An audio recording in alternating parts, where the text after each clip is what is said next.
iglesia. Gracias te doy, Señor, por cada uno de mis hermanos aquí, Señor, congregados, sabiendo, Señor, que tu presencia, Señor, está entre nosotros. Si estamos aquí, Señor, es porque necesitamos de ti, necesitamos oírte. Y quiero pedirte, Señor, este día que nos puedas, Señor, por favor,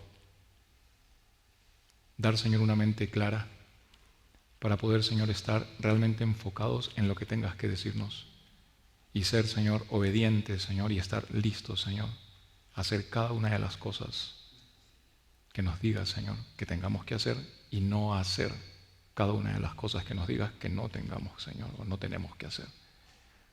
Te damos gracias una vez más y bendecimos tu nombre, Señor. Hacemos todo esto, Dios mío, porque como hemos estado, Señor, cantando, ahora, Señor, sabemos que estás vivo, Cristo Jesús. Cristo vive, resucitaste, Señor, de entre los muertos, y viene, Señor, pronto, como ladrón en la noche. Queremos estar, Señor, listos. En tu nombre, Cristo Jesús, y para tu gloria. Amén. Muy bien, las semanas que pasaron estuvimos estudiando, hicimos un alto al libro de Segunda de Samuel para estudiar el libro de Ageo, ¿verdad? 2 capítulos que de algún modo pues tienen un tipo de relación, vamos a decirlo así, en un sentido, con ese capítulo 6 de Segunda de Samuel. Así que por favor vayamos a Segunda de Samuel, capítulo 6, para continuar con nuestro estudio. Este capítulo 6, pues, de algún modo está asociado, ¿no? Con los eventos ocurridos en el Salmos 132, para que lo tengas tú como referencia. Entonces, lo que vamos a ver aquí va a ser el primer intento fallido con respecto al traslado del arca, ¿sí? Del arca del pacto. Segunda de Samuel 6, versículo 1 al 2. Escucha lo que dice. David, dice, volvió a reunir a todos los escogidos de Israel, 30,000. Y se levantó David y partió de Balá, de Judá, con todo el pueblo que tenía consigo, dice, para hacer pasar de allí el arca de Dios, sobre la cual era invocado el nombre de Jehová de los ejércitos, que mora entre los querubines, dice aquí. Estamos viendo entonces aquí que David reunió a sus mejores soldados, ¿verdad? Como lo está mencionando aquí, o como se está mencionando aquí en estos versos. Lo que demuestra, pues, de algún modo la importancia del arca, ¿verdad? Hay que recordar que este era un importante paso hacia la provisión, pues, de un lugar principal de adoración para todo Israel. Estamos hablando entonces del arca de la alianza, ¿verdad? La cual, pues, Dios ordenó a Moisés que construyera 400 años antes del tiempo de David, 400 años antes. Recordemos entonces que el arca representaba pues la inmediata presencia y gloria de Dios en Israel. Eso era lo que representaba el arca. Así que David pues consideraba de alta prioridad, sacar al arca de la obscuridad, podríamos decirlo, pues para llevarla de regreso a la prominencia, pues. Además, David quería que Israel pues viviera también con un sentido de la presencia cercana y la gloria de Dios. Eso es lo que quería David. Algo como referencia, la última mención pues del arca de Dios fue cuando regresó de la tierra de los filisteos en 1 Samuel 7:1. Esto ya lo vimos anteriormente. Y luego permaneció entonces en la casa de Abinadab alrededor de 70 años. 70 años estuvo ahí. Así que David tenía un gran motivo él para hacer pues hincapié a la presencia y a la gloria de Dios en Israel. Versículos 3 al 5, vemos aquí que el arca pues es llevada con gran gozo. Dice aquí, pusieron el arca de Dios sobre un carro, dice, sobre un carro nuevo, ¿verdad? Y la llevaron de la casa de Abinadab, que estaba en el collado, y Usa, dice, y Ayo, hijos de Abinadab, guiaban el carro nuevo. Y cuando lo llevaban, dice, de la casa de Abinadab, que estaba en el collado con el arca de Dios, dice, Ayo iba delante del arca, y David y toda la casa de Israel danzaban, dice, danzaban delante de Jehová con toda clase de instrumentos de madera, dice, de haya, con arpas, salterios, panderos, flautas y címbalos, dice aquí. Aquí hay algo importante que debemos de notar, que debemos de saber. transportar el arca en un carro iba en contra del mandamiento específico de Dios. El arca pues estaba designada para ser únicamente cargada. Eso lo podemos ver en Éxodo 25, versículos 12 al 15. Y no solamente eso, sino que además debía ser cargada pues únicamente por los levitas de la familia de Coat. Eso lo vemos en Números 4, versículos 15. ¿Y por qué? Pues porque el arca representaba la presencia de Dios. El arca representaba la presencia de Dios y esta no sería pues únicamente una carga física que ellos tendrían que llevar, sino también una carga espiritual. ¿Me dejo entender? Y por eso habían personas específicas que podían llevar esta carga espiritual. Para mí es tan a veces difícil escuchar cuando escucho a gente decir, oh, yo quiero ser pastor. Como si fuese fácil, me dejo entender. Muchas veces llevar la carga espiritual que uno tiene que llevar. Una carga entonces que debía ser colocada pues en los corazones de los levitas. Sin embargo pues la naturaleza del hombre pecador jamás ha querido llevar sobre sí ningún tipo de carga, ¿verdad? Por ejemplo pues a veces los pretextos que oigo referente al por qué no pueden ser diligentes en los asuntos de Dios, ¿verdad? Esos pretextos son realmente sin sentido. Imagínense entonces, si no se puede o si no pueden incomodar a aquellas personas solamente un poquito, solamente un poco de sus vidas, ¿cómo es que podrían llevar esas personas la cruz de Cristo? ¿Me dejo entender? Gálatas 2:20 dice, con Cristo estoy juntamente crucificado y ya no vivo yo más. O ya no vivo yo, mas vive Cristo en mí, dice, y lo que ahora vivo en la carne, lo vivo en la fe del Hijo de Dios, el cual me amó y se entregó a sí mismo por mí. Mateo 16:24 dice, entonces Jesús dijo a sus discípulos, si alguno quiere venir en pos de mí, niéguese a sí mismo, dice. Niéguese a sí mismo y tome su cruz, dice, y entonces sígame. Mateo 19:29, y cualquiera que haya dejado casas o hermanos o hermanas o padre o madre o mujer o hijos o tierras por mi nombre, recibirá, dice, 100 veces más y heredará pues entonces la vida eterna. Pero me pregunto yo, ¿cuánto es que nos cuesta adaptarnos muchas veces incluso a un simple cambio de horario, ¿verdad? ¿Cuánto nos cuesta apartar tiempo para nuestro Señor? Incluso el tiempo que podamos tener con nuestro Señor a solas, ¿verdad? Y en la comodidad incluso de nuestros propios hogares. Pero ni siquiera en esa comodidad podemos darle a Dios lo que Dios, o lo que le pertenece, o lo que le corresponde al Señor. Muchas veces podemos decir incluso, Señor, yo estoy dispuesto a seguirte, pero lo único que te pido es que por favor no toques mi comodidad. Porque estoy dispuesto a seguirte, pero si tocas mi comodidad, entonces Dios, vamos a comenzar a tener un conflicto.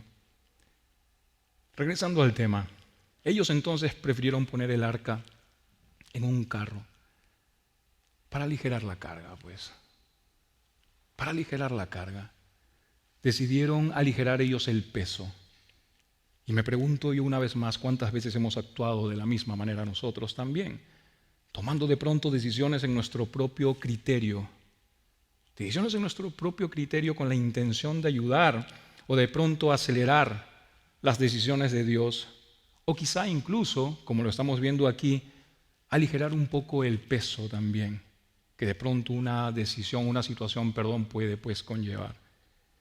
Lamentablemente aquí en el texto ellos pensaron que su ingenio, ellos pensaron que su ayuda podrían cubrir de algún modo su ignorante desobediencia, pues. Estaban ellos siendo desobedientes. Y me pregunto yo una vez más, ¿cuánto de nuestro servicio es en realidad, o incluso, cuánto de nuestro servicio está puesto de algún modo, pues, en un tipo de energía de la carne únicamente. Incluso el hecho de estar reunidos aquí hoy.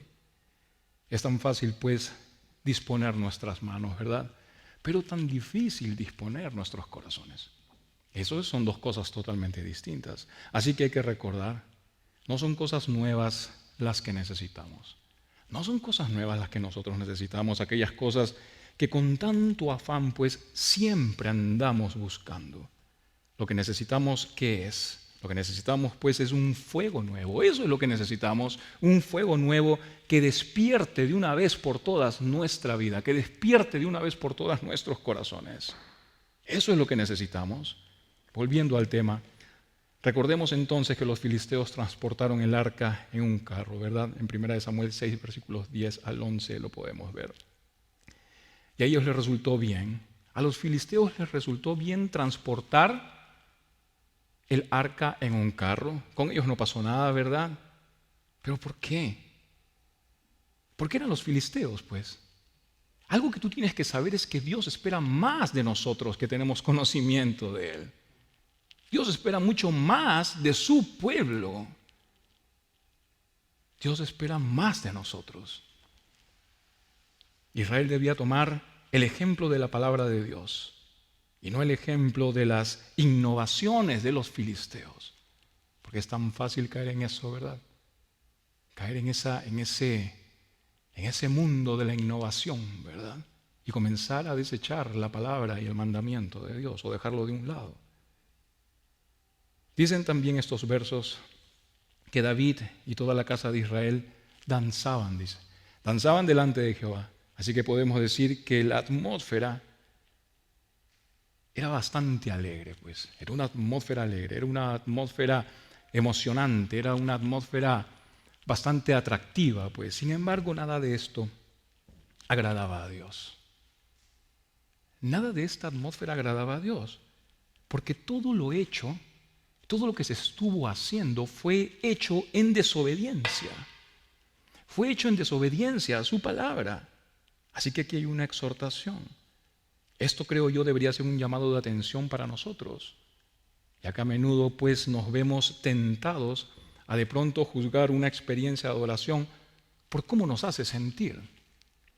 Y como ya lo dijimos en algún momento, nosotros como cristianos no vivimos de emociones, ¿verdad? Nos podemos sentir bien un rato aquí, o 15 minutos o 20 minutos de alabanza, y de pronto salimos puerta afuera desmoronados de nuevo. Nosotros no vivimos de emociones, vivimos de convicciones, ¿verdad? La convicción del Señor, su palabra de Dios en nosotros. Pero cuando nos damos cuenta de que la adoración consiste en agradar a Dios, somos dirigidos entonces a su palabra para que podamos saber cómo Él quiere ser adorado. Hazte esa pregunta tú. ¿Cómo es que Dios quiere realmente ser adorado?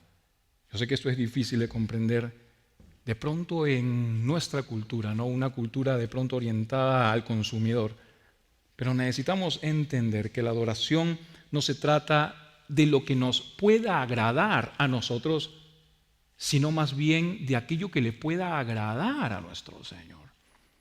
Y no solamente le adoramos al Señor a través de la música, ¿verdad?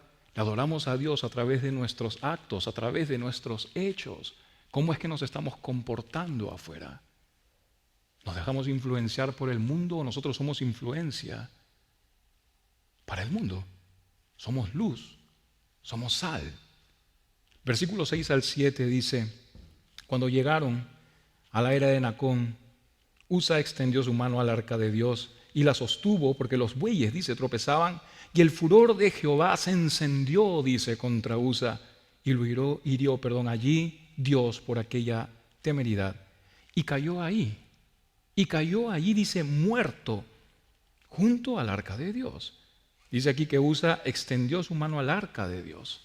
Él extendió su mano al arca de Dios y la sostuvo, dice. Algo que debemos saber es que tocar el arca estaba totalmente prohibido. Estaba totalmente prohibido. Números 4:15 habla sobre la transportación del arca y dice allí, pero no tocarán, dice, no tocarán cosa santa, no sea que mueran, dice. Sin embargo, estamos viendo aquí que Usa tomó la decisión en un breve momento de ignorar la orden de Dios. Un breve momento, ignoró la orden de Dios para pensar o para hacer lo que pensaba él que era correcto, pues. ¿Cuántas veces nosotros podemos caer en eso, verdad? Tomamos decisiones en un momento pensando que eso es lo correcto, cuando sabemos nosotros más cómo son los asuntos del Señor, ¿verdad? Y lo que el Señor nos demanda y nos manda a hacer. Podríamos decir entonces que lo que estamos viendo aquí fue el resultado de la desobediencia. Estamos viendo aquí entonces una exhortación nueva para nosotros. Podríamos decir que incluso las decisiones tomadas, una vez más, en un breve momento, tienen importancia ante Dios. Tienen importancia ante Dios. Así que Dios lo que hizo pues fue cumplir la promesa que hizo en Números 4:15. Él hirió pues a Usa. Y esto es interesante porque David quería que el pueblo de Dios pues conociera la presencia de Jehová. Él quería que el pueblo de Dios conociera la presencia de Jehová y sí que lo hicieron. Conocieron la presencia de Jehová. Dios se presentó en la era de Nacón, pero no de la forma que todos querían que se presente, ¿verdad? Aquí otra exhortación entonces para nosotros. Y te pregunto yo este día, ¿de qué manera quieres tú conocer la presencia de Dios en tu vida? Porque la puedes conocer de una buena manera o de una mala manera. De una forma u otra el Señor se va a presentar ante ti. Tanto que pides de su presencia, lo va a hacer. Pero mira cómo se presentó aquí en la era de Nacón. Nos podemos preguntar entonces, ¿por qué Dios fue tan severo con Usa? Necesitamos entender que la temeridad de Usa fue mucho más que una simple acción, por reflejo o por instinto incluso. En otras palabras, Dios hirió a Usa porque su acción estuvo basada en un error crítico de pensamiento. Un error crítico de pensamiento. Para entenderlo mejor, Usa erró pues al pensar que no importaba pues de algún modo quién cargaba el arca.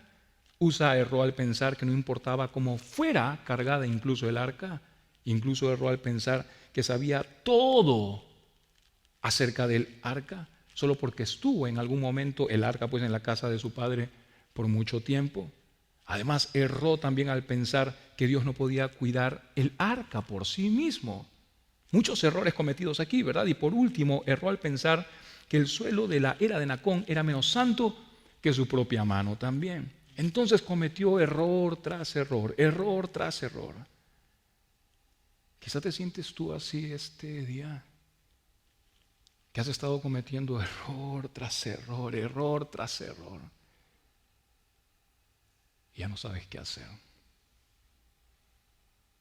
Y le has orado a Dios y le has dicho, Señor, ayúdame. Ayúdame, Señor.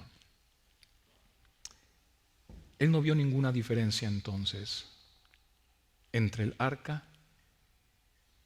y cualquier pues otro artículo valioso, podríamos decirlo. Su intención de ayudar entonces de algún modo fue buena, pero hubo una profunda pues insensibilidad hacia lo sagrado del arca, sobre la cual pues incluso a sus portadores levíticos se les había pues prohibido poner sus manos.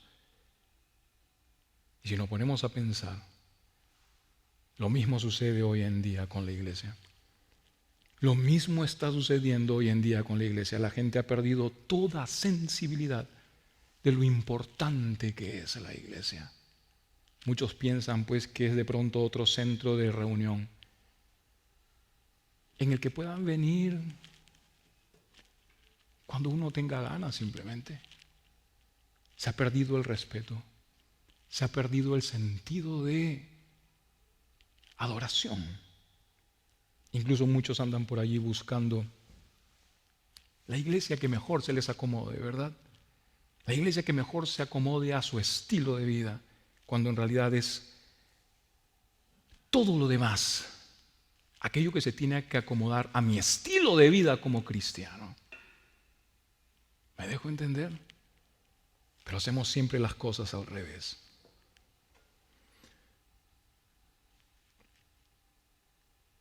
Te pregunto yo si Dios es realmente tu prioridad. Recuerda el libro de Ageo. Lo estuvimos estudiando las semanas pasadas. El pueblo abandonó la reconstrucción del templo por 15 años. 15 años sin hacer nada en el templo. ¿Recuerdan ustedes eso? 15 años en desolación, 15 años sin tener un lugar donde adorar a Dios, 15 años sin la presencia de Dios. Y fue justo en ese preciso momento que apareció en escena Ageo para transmitir 4 mensajes al pueblo en un espacio de 1 año y medio. ¿Recuerdan? 4 mensajes a un pueblo que estaba lleno de temor, 4 mensajes a un pueblo que estaba lleno de desánimo, 4 mensajes a un pueblo que había perdido por completo el significado de la importancia del templo. ¿Hemos perdido nosotros ese sentir? Esto nada más es un centro de reunión. Es la casa de Dios. Es la casa de Dios.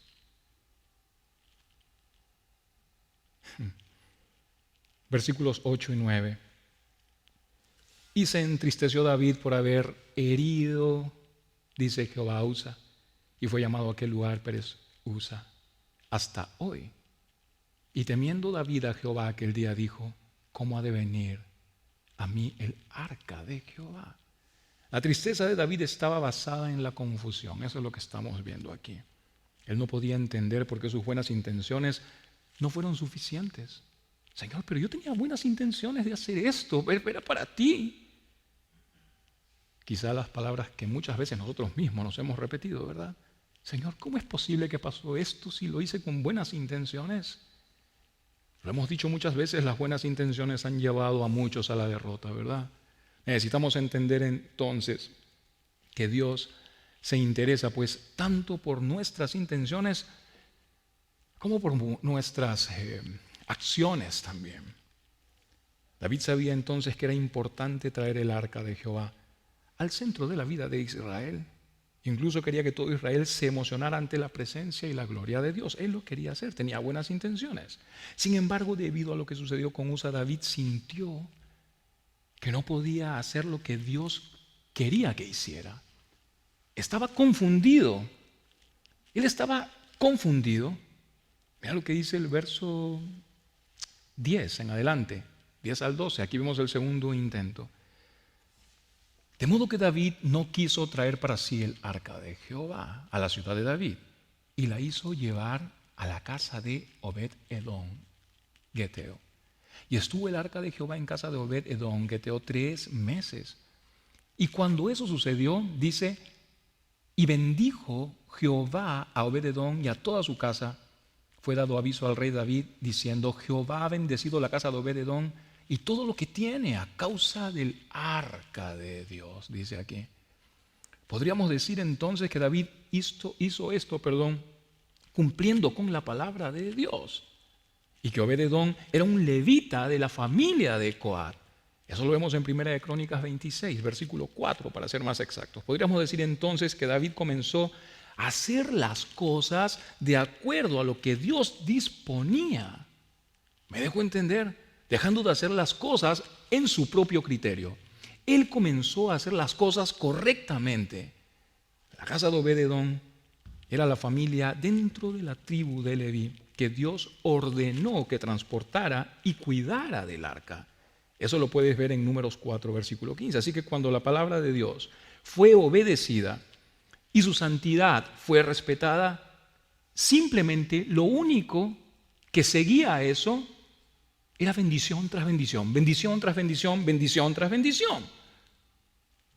Y lo podemos ver aquí.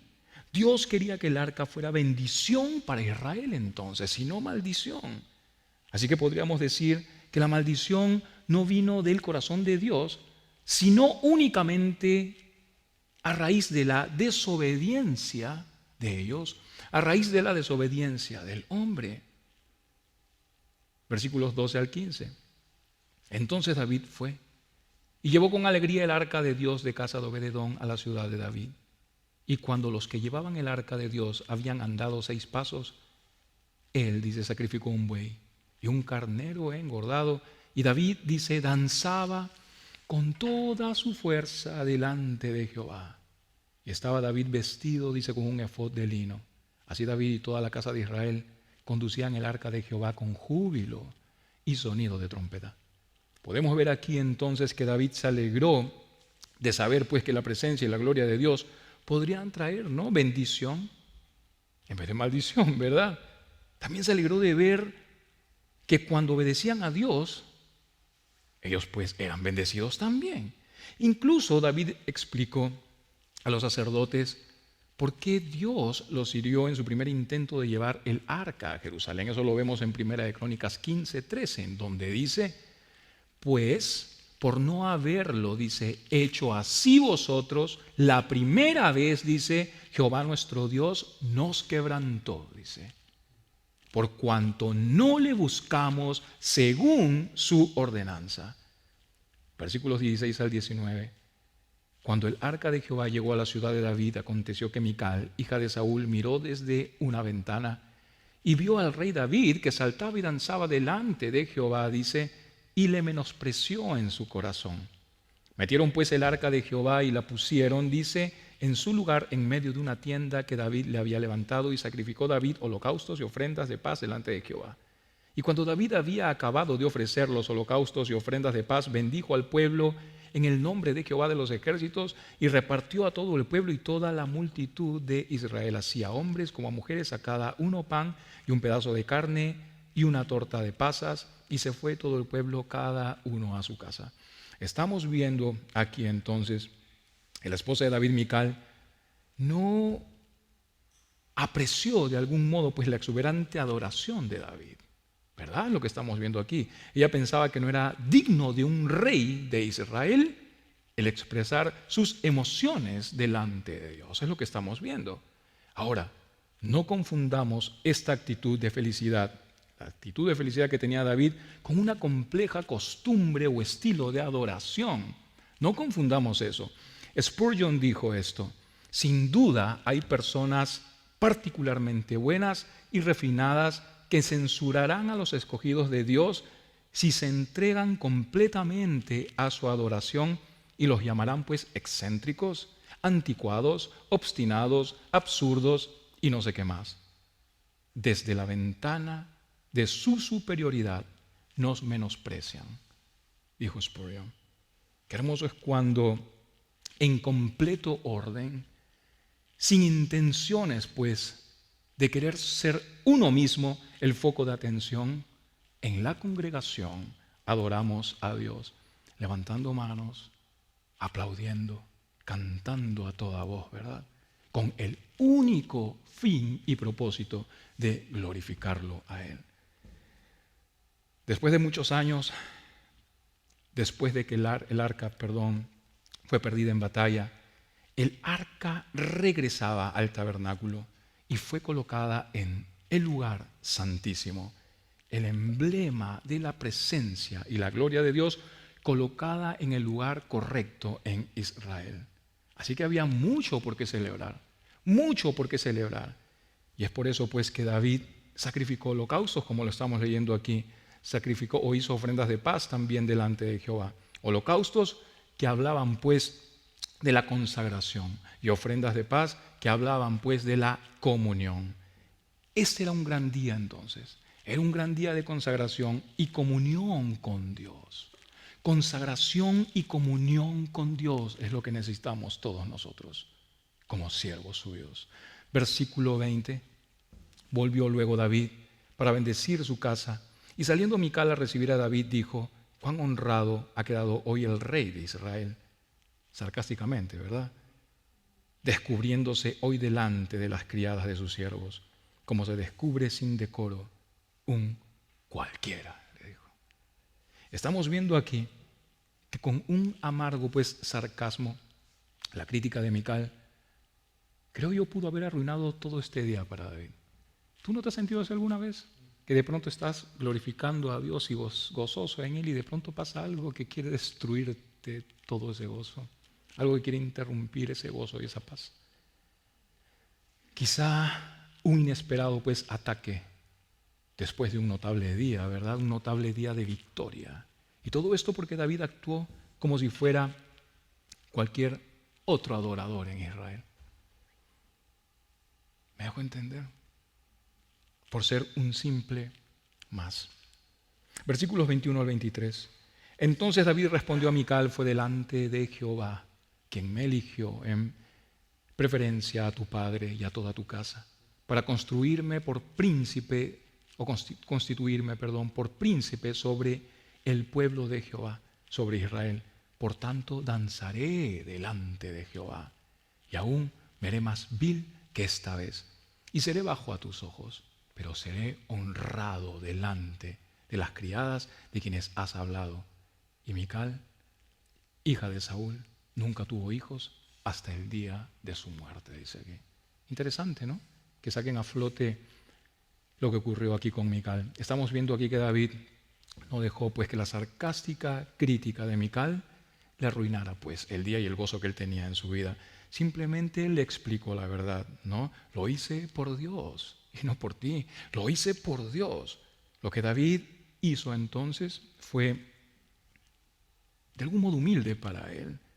No danzó para mostrarle a otro cuán espiritual era. No lo hizo así.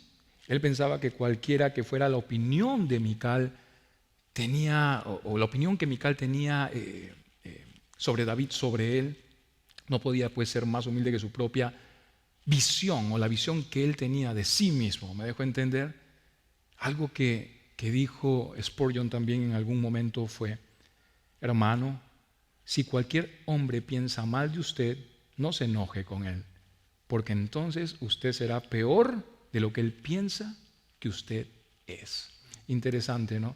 Y para culminar, dice aquí que Mical, la hija de Saúl, nunca tuvo hijos hasta el día de su muerte, ¿verdad? Entendamos que la esterilidad de Mical no fue necesariamente el resultado de un juicio divino, no fue así. Incluso algunos piensan que después de este acontecimiento David nunca tuvo relaciones maritales con ella otra vez. Sin embargo, hay un principio a considerar aquí. Hay un principio a considerar, un principio que permanece despierto hasta el día de hoy. Y es, escucha bien, el hecho de saber que a menudo hay esterilidad en la vida y el ministerio de los que andan criticando con demasía. ¿Me dejo entender? Una vida estéril, una vida espiritual estéril en aquel que se dedica únicamente a criticar, en vez de servirle y honrar al Señor en espíritu y en verdad. Señor, te damos gracias, Dios mío, por tu palabra. Perdónanos. ¿Cuánto de aquí, Señor, puede estar impregnado, Señor, en nuestra vida, Señor, ahora mismo? Perdónanos, Dios mío. Te pedimos que nos ayudes y que levantes nuestra cabeza.